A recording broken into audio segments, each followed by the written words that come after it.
今日同大家煮一個好有營養又簡單嘅椰汁紫米露。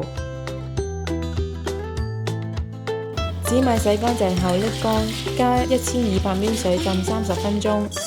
浸泡後嘅紫米水唔好倒啊，因為佢含有豐富嘅花青素、葉綠素、胡蘿蔔素，記得留返起，唔好倒咗去浪費啊。將紫米水倒入鍋中，用中火煮滾後，再放入紫米攪勻，蓋上鍋蓋，用中火煮到氣閥門跳動就可以轉細火。煮食時間為30分鐘，每10分鐘再開蓋攪拌一次，以避免紫米黐鍋底。打開鍋蓋後，放入冰糖同埋鹽調味攪勻，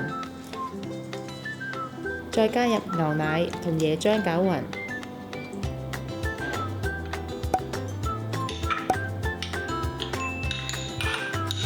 用細火煮大概1分鐘就完成啦。